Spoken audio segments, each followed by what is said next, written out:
In the heart of Manhattan, where skyscrapers pierced the clouds and dreams were either made or shattered, there lived a man named Jonathan Sterling. He wasn't just any man. He was a self-made billionaire, the kind of person people whispered about in elevators and admired from afar. As the CEO of Sterling Tech Industries, he had built an empire that stretched across continents. But behind his polished suits, luxury cars, and penthouse office lay a secret no one could see. Jonathan was dying. It all started with small things, aches and fatigue that he brushed off as stress from long work hours. After all, running a tech giant wasn't easy. Late nights at the office became the norm for him.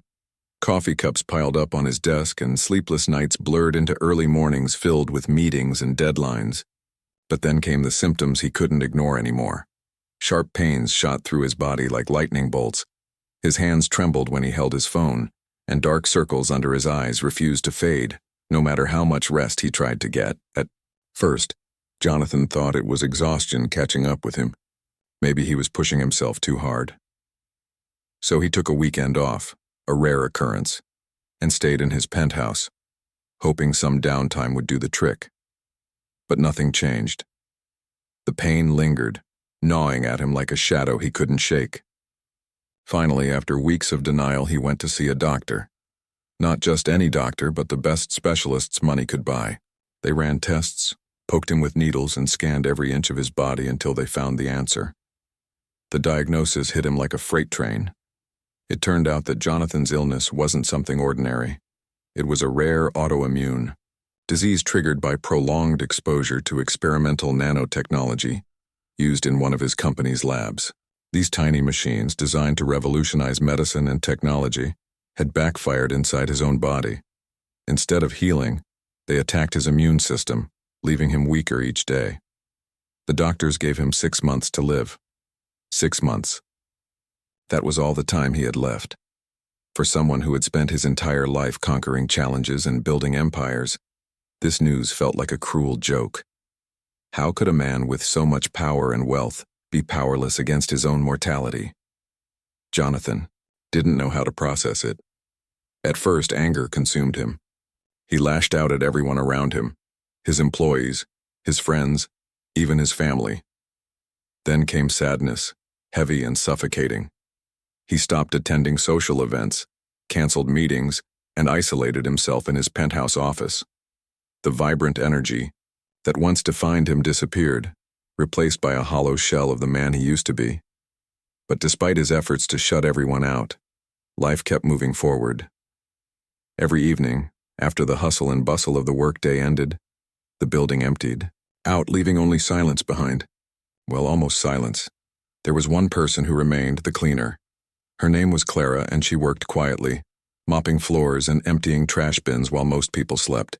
She had been working there for years, unnoticed and unremarkable, or so everyone thought. What Jonathan didn't realize was that Clara wasn't like the others. Beneath her plain uniform and quiet demeanor lay a depth he couldn't see yet. She moved through the hallways with purpose, her presence calm and steady. One night, as Jonathan sat alone in his dimly lit office, staring blankly at the city lights, outside he noticed her. She was wiping down a glass table near his door, humming softly to herself. Something about her caught his attention, not because she was extraordinary, but because she seemed peaceful. In a world that felt chaotic and unfair, her calmness stood out like a beacon. On impulse, Jonathan called her over. "Come here," he said, his voice rough from lack of use. Clara looked surprised but obediently walked toward him. When she reached his desk, he handed her something unexpected, a sleek black credit card. "Take this," he said abruptly. "If you ever need anything, use it." Clara blinked, confused. "Sir?" she asked cautiously. "Are you sure?" Jonathan shrugged, avoiding her gaze. "Just take it. Consider it gratitude." Truthfully, it wasn't gratitude driving him. It was guilt. Guilt for the mess his life had become. Guilt for the countless people he'd ignored along the way. And guilt for the fact that he couldn't fix himself. Giving Clara the card was his way of pretending he still had control over something, even if it was just handing out meaningless gestures. Clara accepted the card hesitantly, unsure what to make of the situation. To her, it felt strange, like being given a treasure map without knowing where it led. But she tucked it away in her pocket and continued her work, filing the moment away as another odd encounter in her quiet life. Little did either of them know, this simple act would change everything. What started as a fleeting gesture born out of despair would soon spiral into a story neither of them could have imagined. For now, though, the night ended as usual. Clara finished cleaning, packed up her things, and left the building, unaware that fate was already weaving its threads around her and the broken man in the corner office. As Clara stepped into her new role leading the alternative medicine division at Sterling Tech, she couldn't help but feel a mix of excitement and overwhelming doubt. The transition from cleaning floors to heading a cutting-edge research team was surreal, like stepping into a completely different world. She had spent years quietly working behind the scenes, unnoticed by most people in the company. Now everyone seemed to know her name, and they all had questions. The first few weeks were a whirlwind. Jonathan made sure Clara had everything she needed: state-of-the-art labs, access to top scientists, and an unlimited budget for resources. It was more than she'd ever dreamed of, but it also came with pressure. People expected results, fast. Some of the researchers assigned to work under her were skeptical, whispering among themselves about whether a janitor-turned-leader really belonged in such a high-profile position. Clara could hear the murmurs when she walked into meetings, see the raised eyebrows when she suggested blending ancient herbal remedies with modern technology. But instead of letting their doubts discourage her, she used them as fuel to prove herself. Jonathan, on the other hand, seemed determined to shield her from criticism. He attended every meeting, sitting beside her like a protective wall against those who questioned her abilities. "We're here because of her," he would say firmly whenever someone challenged Clara's ideas. "If you can't respect that, then maybe this isn't the right place for you." His unwavering support gave Clara the confidence to push forward, even when things felt uncertain. But proving the effectiveness of her methods wasn't easy. While the elixir had worked wonders on Jonathan, replicating its success in controlled experiments proved challenging. The recipe was based on intuition and tradition rather than precise measurements, which frustrated some of the scientists. They wanted data, formulas, and clinical trials, not vague instructions passed down through generations. Clara understood their frustration, but knew she couldn't compromise the integrity of what her mother had taught her. So she worked tirelessly, testing variations of the elixir, documenting every step and collaborating closely with the researchers to find common ground. One evening, after another long day in the lab, Clara sat alone in her office, staring at stacks of papers and charts scattered across her desk. Despite the progress they'd made, something still felt missing. She closed her eyes, trying to quiet the noise in her mind, and remembered her mother's voice. Healing isn't just about fixing the body, it's about understanding the soul. That's when it hit her. Maybe the secret wasn't just in the ingredients themselves, but in how they were prepared. Her mother always said that intention mattered, that pouring love and care into the process made all the difference. The next morning, Clara gathered her team and proposed a bold idea. What if they focused not only on the chemical composition of the elixir, but also on the energy and mindset behind its creation? At first, the suggestion was met with skepticism. One scientist even laughed, calling it pseudoscience. But Clara stood her ground. "Humor me," she said calmly. "Let's try it my way for 1 week. If it doesn't work, we'll go back to your methods." Reluctantly, the team agreed. Over the next several days, Clara led them through a series of unconventional practices. They meditated together before starting experiments, played calming music in the lab, and took breaks to share personal stories and connect as human beings. Slowly but surely, the atmosphere shifted. The tension melted away, replaced by a sense of camaraderie and purpose. And then, something incredible happened. The latest batch of the elixir showed results far superior to anything they'd achieved before. When the test results came in, the entire team erupted in cheers. For the first time, Clara saw genuine respect in their eyes. Even the skeptics admitted that there might be something to her approach after all. Encouraged by the breakthrough, they doubled down on their efforts, combining traditional wisdom with scientific rigor to refine the formula further. Meanwhile, Jonathan continued to improve. His recovery was nothing short of miraculous. Doctors marveled at his rapid progress, unable to explain why his immune system was regenerating so quickly.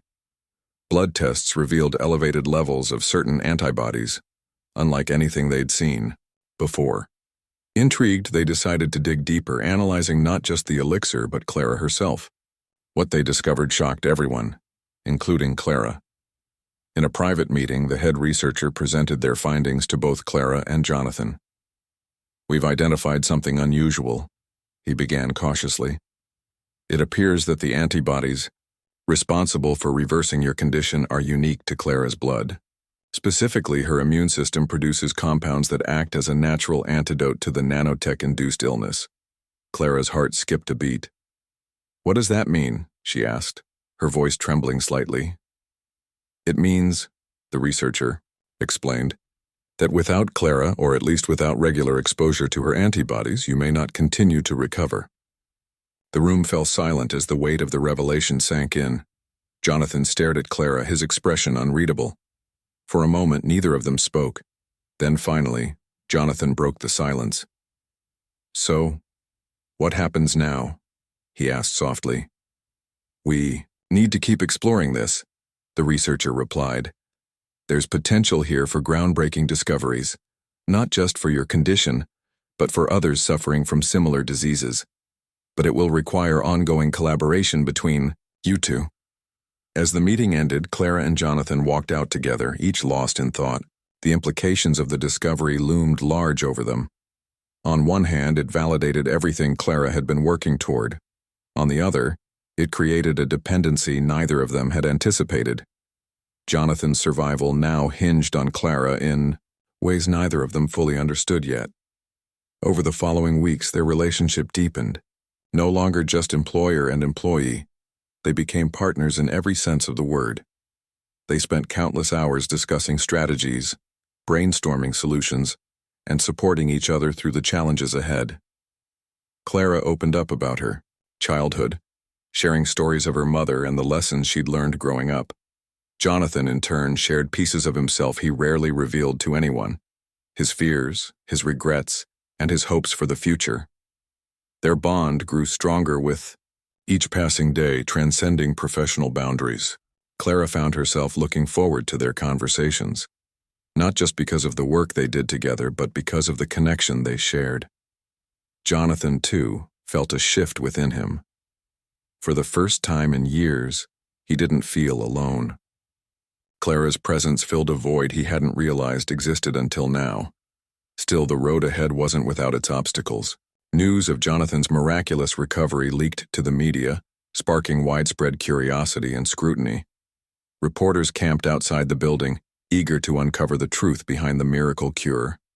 Some hailed Clara as a hero, while others accused her of exploiting Jonathan's wealth for personal gain. The attention was relentless, putting strain on both of them. One particularly grueling press conference left Clara visibly shaken.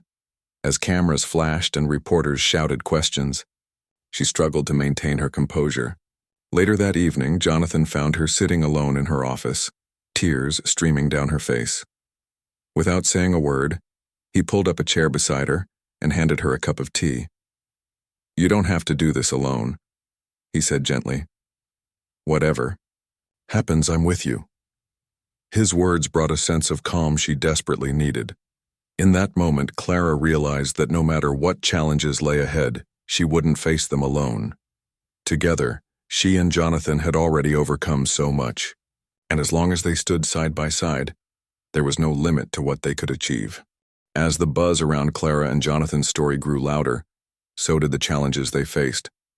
The media frenzy reached a fever pitch, with headlines splashed across newspapers and TV channels nationwide. "Janitor saves billionaire CEO," screamed one tabloid, while another questioned whether Clara was a genius healer or simply lucky. Social media exploded with debates, memes, and conspiracy theories. Some people praised her as a modern-day miracle worker, while others accused her of manipulating the situation for fame and fortune. The pressure was relentless. Every move Clara made was scrutinized under a microscope.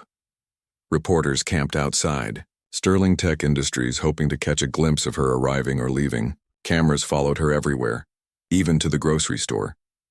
Strangers approached her on the street asking for autographs or selfies, while others hurled insults, accusing her of being a fraud. It was exhausting, to say the least. Jonathan tried, his best to shield her from the chaos. He hired security guards to escort her safely to and from work, arranged private entrances for her at events, and even offered to buy her a new apartment in a quieter part of town. But Clara refused to let the attention change her. She continued taking public transportation, wearing her usual clothes and living her simple life. To her, running away from the spotlight would feel like admitting defeat. And she wasn't ready to give up yet. Still, the criticism stung. One evening, after a particularly grueling day filled with back-to-back interviews and hostile questions, Clara broke down in tears during a meeting with Jonathan. "I didn't ask for any of this," she said, her voice trembling. "All I wanted was to help. Now everyone thinks I'm some kind of gimmick." Jonathan leaned forward, his expression softening. "You're not a gimmick," he said firmly. "You saved my life. That's real. None of these people know you like I do. They don't understand how hard you've worked or how much courage it takes to stand by your beliefs when everyone doubts you." His words brought her a small measure of comfort, but the weight of the situation lingered. Clara began questioning herself more often. Was she truly making a difference, or had she become nothing more than a symbol, a pawn in a larger game? The line between hero and victim blurred, leaving her unsure of where she stood. Amidst the external chaos, tensions simmered within their partnership as well. As Clara dove deeper into her research, she uncovered startling truths about Jonathan's condition. The antibodies in her blood weren't just helping him recover, they were keeping him alive. Without regular exposure to her unique immune system, his body would likely regress, undoing all the progress they'd achieved. This revelation added an emotional layer to their relationship that neither of them anticipated. For Jonathan, the dependency felt suffocating. He had spent his entire life building an empire based on control and self-reliance. Now his survival hinged on someone else, someone who could choose to walk away at any moment. The thought terrified him. What if Clara decided she'd had enough? What if the stress became too much for her to handle? He couldn't bear the idea of losing her, not just as a collaborator, but as the person who had given him a second chance at life. Clara, meanwhile, wrestled with her own fears. She cared deeply about Jonathan, both professionally and personally, but the responsibility of holding his life in her hands weighed heavily on her. Late at night, lying awake in bed, she wondered if she was capable of shouldering such immense expectations. Was she strong enough to carry this burden without breaking? Their turning point came during a heated argument after a disastrous press conference. The event had been organized to announce their latest breakthrough, a synthetic version of Clara's antibodies, designed to mimic her natural immunity. While the scientific community hailed it as a monumental achievement, skeptics in the audience raised doubts about its long-term viability. When reporters turned their questions toward Clara, accusing her of profiting off Jonathan's illness, her frustration boiled over. "This isn't about money," she snapped, her voice cracking under the strain. "I didn't ask for any of this. All I ever wanted was to help." The room erupted in murmurs, and Jonathan quickly stepped in to defuse the situation. Afterward, as they retreated to his office, the tension between them reached a breaking point. "Why do you care what they think?" Jonathan demanded, slamming the door behind them. "You've done more for humanity in 6 months than most people will in a lifetime. Why does their opinion matter?"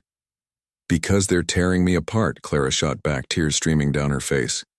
"Every day I wake up wondering if I'm doing the right thing, if I'm enough.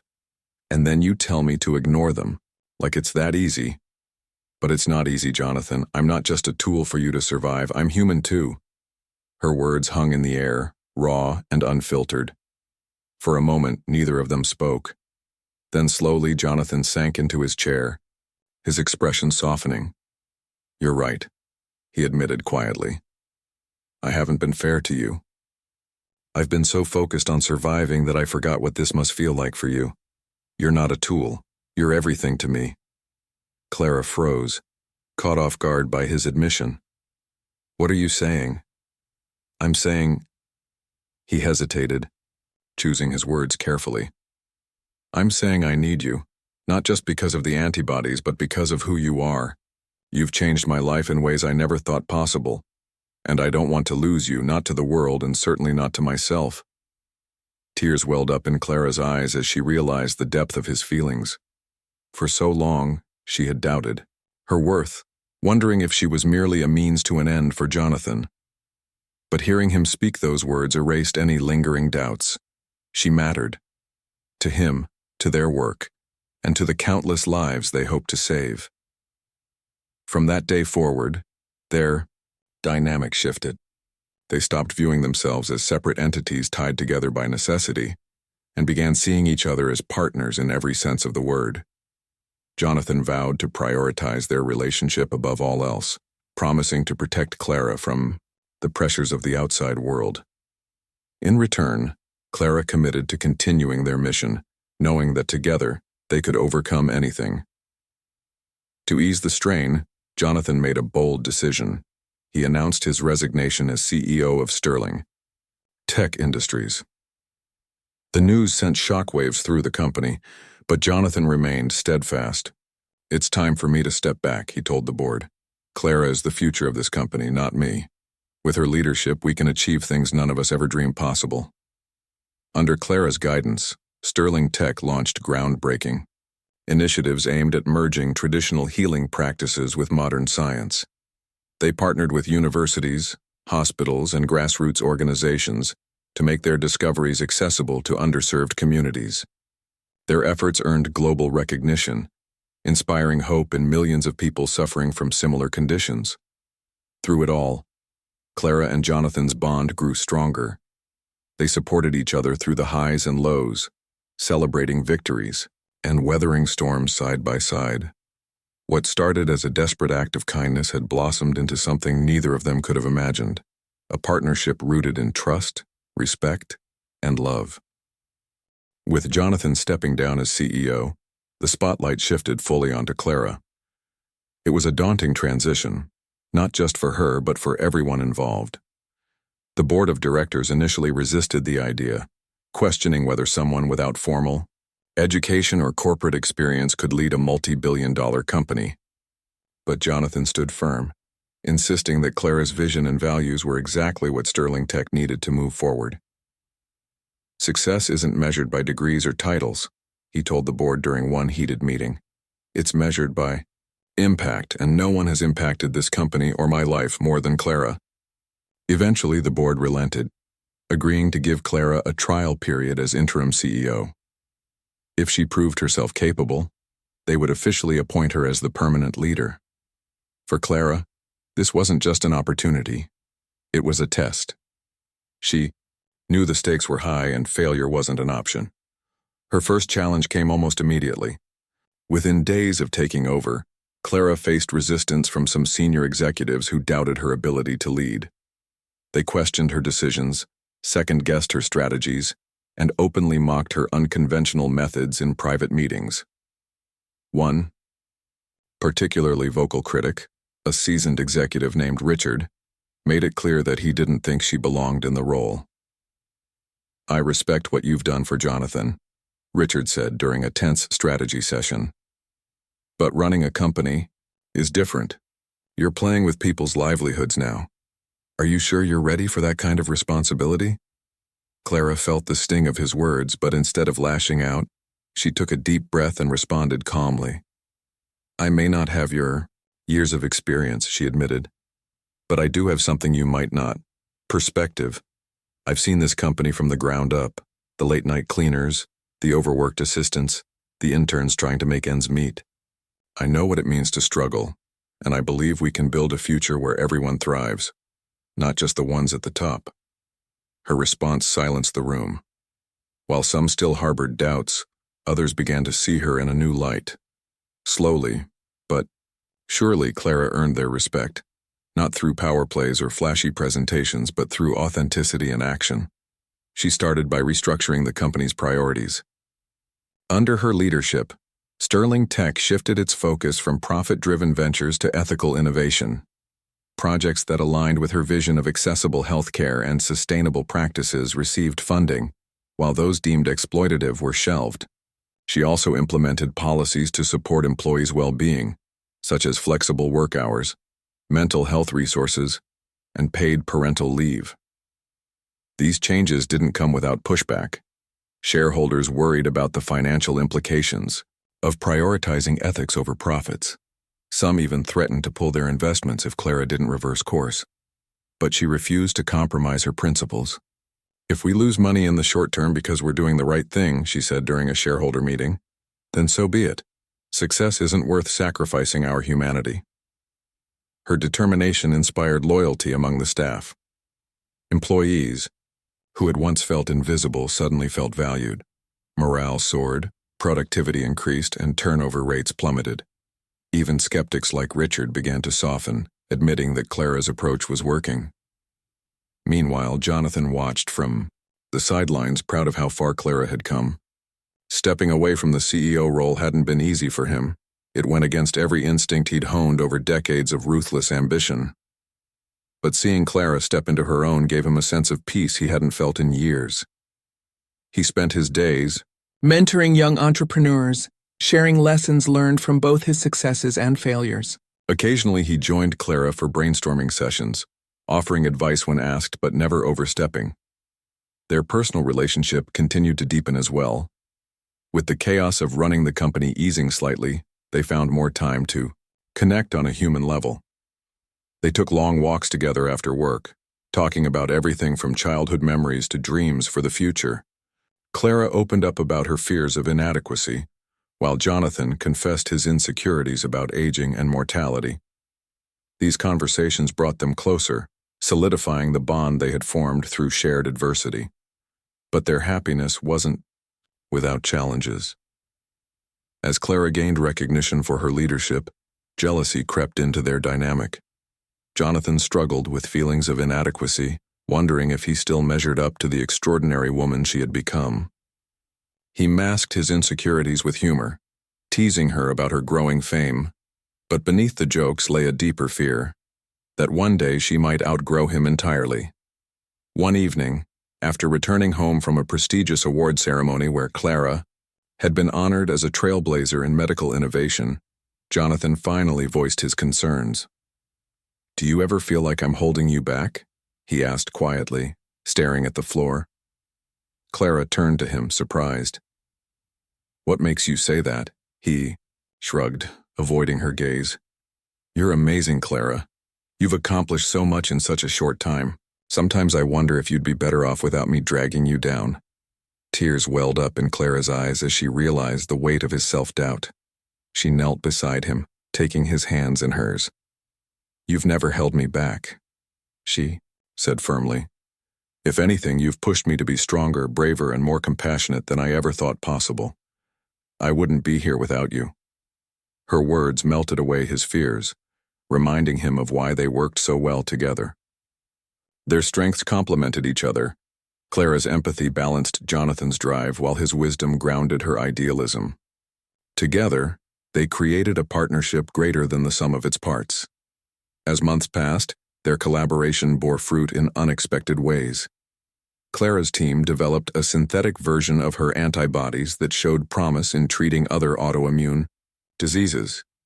Clinical trials yielded astonishing results, sparking hope for millions of patients worldwide. News outlets hailed the breakthrough as a turning point in modern medicine, crediting Clara and Jonathan's partnership as the catalyst for change. But amidst the accolades, Clara never lost sight of her roots. She made it a point to visit her old neighborhood regularly, reconnecting with the community that had shaped her. During one visit, she met a young girl battling a chronic illness similar to Jonathan's. Moved by her story, Clara promised to cover the girl's medical expenses and ensure she received access to the latest treatments. Seeing Clara interact with the girl reminded Jonathan of the person he had fallen in love with, the woman who cared deeply about others, regardless of their status or background. It reinforced his belief that they were meant to be together, not just as partners in work, but as soulmates navigating life's complexities hand in hand. By the end of the year, Clara's leadership had transformed Sterling Tech into a beacon of ethical innovation.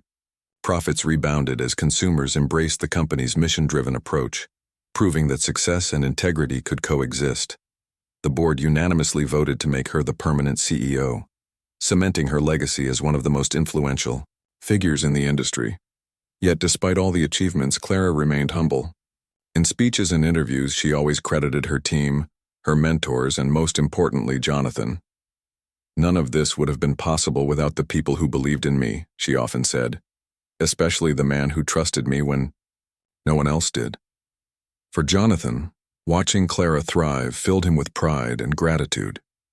He realized that true fulfillment came not from building empires, but from nurturing relationships and leaving a lasting impact on the world.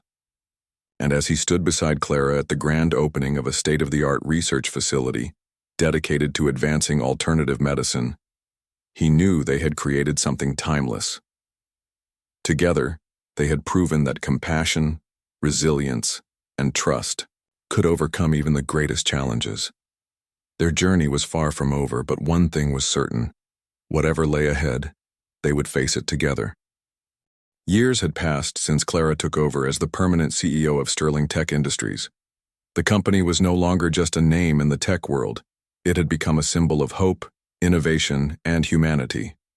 Under Clara's leadership, Sterling Tech had launched groundbreaking initiatives that blended ancient healing practices with cutting-edge science.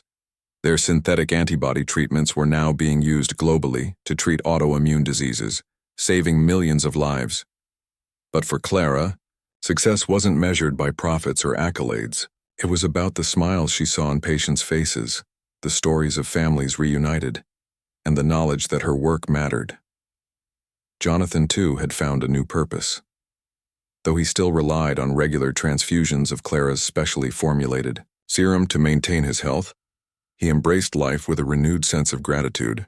He spent his days mentoring young entrepreneurs, sharing lessons learned from both his failures and triumphs. His talks became legendary, not because of his wealth or title, but because of his authenticity. He spoke openly about his battle with illness, the fear of mortality, and how Clara had taught him the true meaning of resilience and love. Their partnership had evolved into something deeper than either of them could have imagined. What started as a professional collaboration had blossomed into a profound bond rooted in trust, respect, and unwavering support. They balanced each other perfectly. Clara's compassion tempered Jonathan's ambition, while his wisdom grounded her idealism. Together, they created a synergy that inspired everyone around them. One crisp autumn morning, Clara stood at the podium during the grand opening of a state-of-the-art research facility named in her honor. The building was a marvel. Gleaming glass walls reflected the golden sunlight, and inside, labs buzzed with scientists eager to push the boundaries of medicine. As cameras flashed and applause filled the air, Clara scanned the crowd, her eyes landing on Jonathan.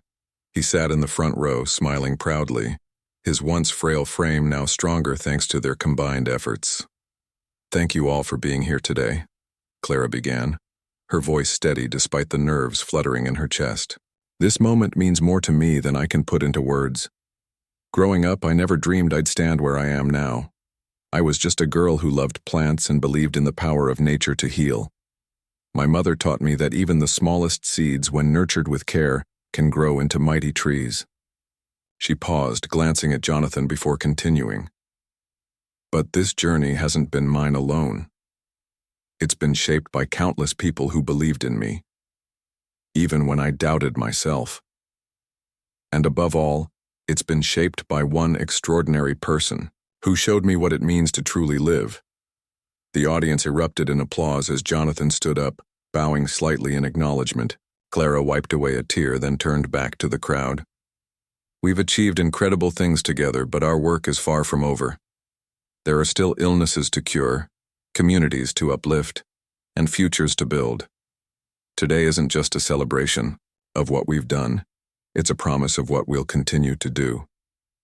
After the ceremony, Clara and Jonathan walked hand in hand through the bustling facility.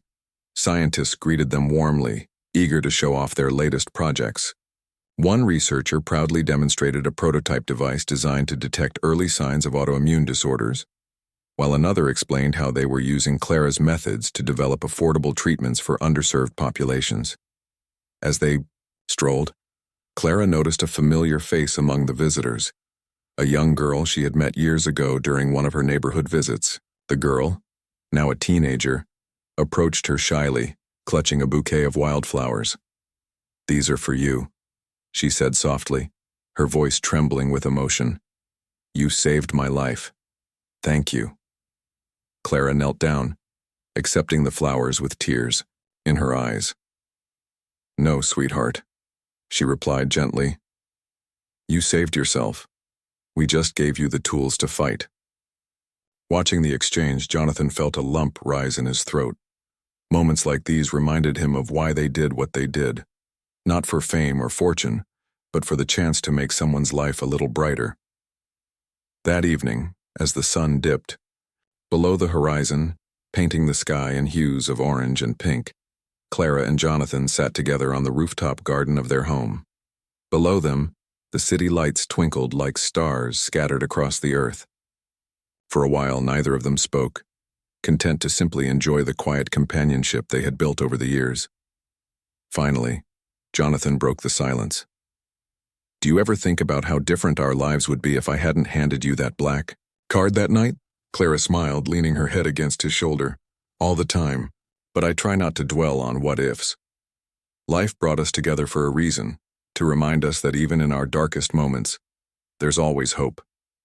You needed me, and I needed you. That's enough for me." Jonathan nodded, pulling her closer. "I don't know what I did to deserve you," he murmured, "but I'm grateful every single day." They sat like that for a long time, watching the city pulse with life beneath them. Despite everything they had faced, the doubts, the challenges, the fears, they had emerged stronger, united by a shared mission to leave the world better than they found it. A few months later, Clara surprised Jonathan with an announcement. She placed a small envelope in his hands, her eyes sparkling with excitement. "Open it," she urged. Inside was a photograph of an ultrasound scan. Jonathan stared at it, his breath catching in his throat.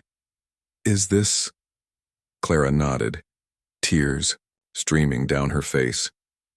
"We're going to be parents." For a moment, Jonathan couldn't speak. Then, laughter bubbled out of him, raw and joyful. "How is this even possible?" he asked, pulling her into a tight embrace. "After everything—" Clara shrugged, grinning through her tears. "Life has a funny way of surprising us, doesn't it? Maybe this is our next chapter, raising a family and teaching them to believe in miracles." As the months passed, Clara and Jonathan prepared for the arrival of their child, blending their worlds in ways neither had imagined possible. They adopted a boy named after Clara's late mother, honoring the woman who had inspired so much of their journey. Parenthood brought new challenges, but also boundless joy. Watching their son take his first steps, hearing his giggles echo through the house, it was a reminder that life, in all its unpredictability, was beautiful. Years later, as they stood side by side at the grand opening of yet another research facility, Jonathan reflected on their journey.